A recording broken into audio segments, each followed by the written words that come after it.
So, my name is Corey Mundy, and my presentation is on why Pokemon games have gotten worse.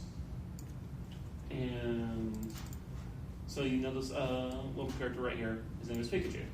Been around for many decades. Animes, card games, video games. Now, we know what happens when a game, a show, or something goes on for way too long. Things kind of start to deteriorate. Sometimes people just start to lose interest.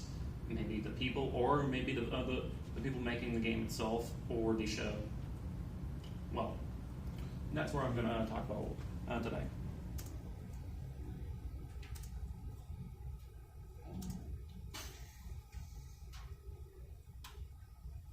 So, first topic I will be talking about today is time management.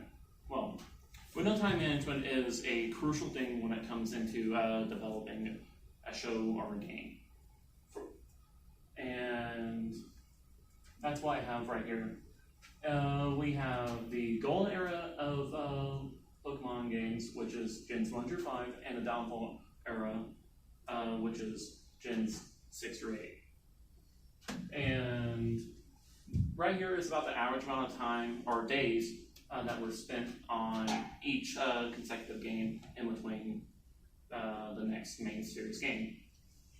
So we have about like a 1,300 days average for the golden era games in between, and about 1,100 for the downfall era. Which, hey, doesn't seem like too bad. Well, it is when you go from 2D to 3D, and yes, they got about like 80 devs, so about like 140 devs in 2019. That kind of just drops down the quality quite a bit if you don't just put enough time and effort into it, especially when you're working on side games as a priority on there. Can y'all see the numbers?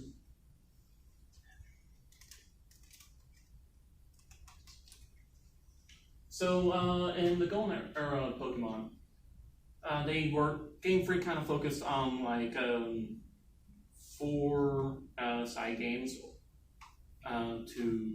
alongside their Pokemon games, and their whole goal was to actually have the side games actually be better than the Pokemon games, and that didn't come more apparent until the downfall era, which was 7 games being released within 7 years versus 16 years in the golden era of Pokemon. But Corey, you ask, quality of games doesn't really matter. Well, yes it does, even if it's a children's game. Because if it's very apparent that the developers are lying about the fact that they want to put more sustainable effort into the game. For example, in the newest game, Pokemon Sword and Shield, they talked about reducing the amount of Pokemon that they would put into games, so that way they can focus on animations for like battling and as well as just character models.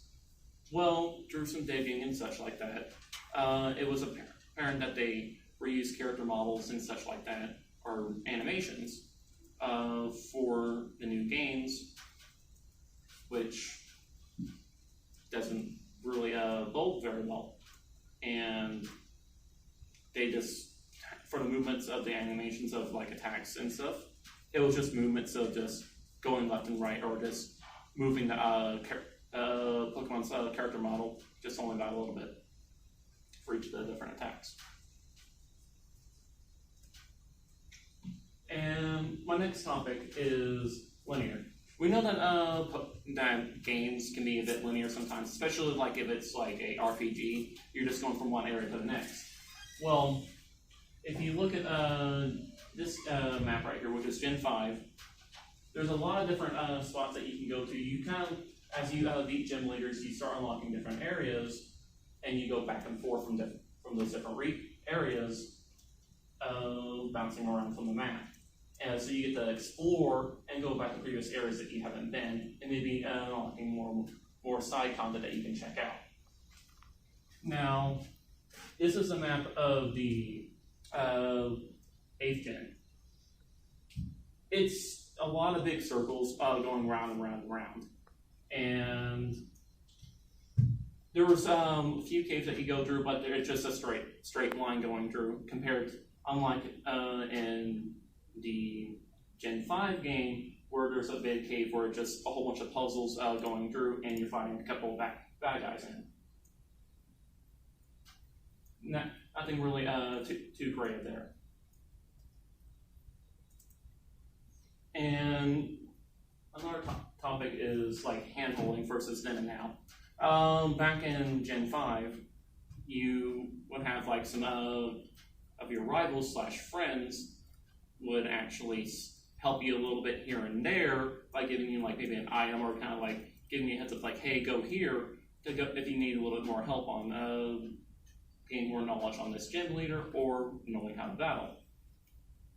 Now we get to Gen 8 and people or should we say the characters in the game are just directing you, hey, let me bring you here. I'm gonna walk you over to this direction, and that's it. Like it's a lot of times you're in the middle of the story, you are stopped and said like, hey, don't forget to go here.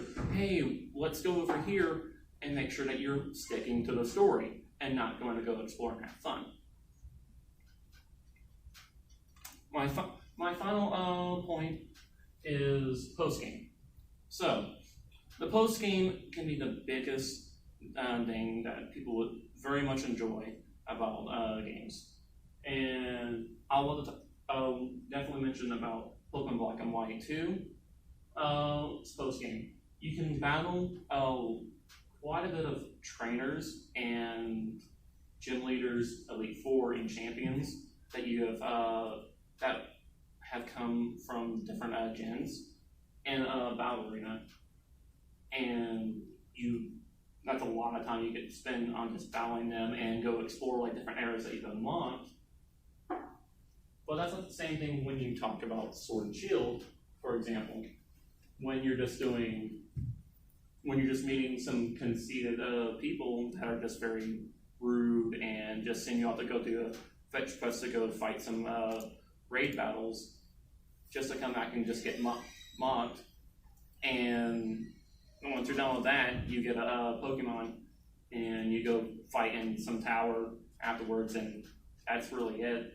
Unless you want to go do raid battles, which at this current time, it's not as prominent as it was back then when it first came out. So you'd be more than likely stuck just playing with AI partners versus human partners. And that's pretty much it.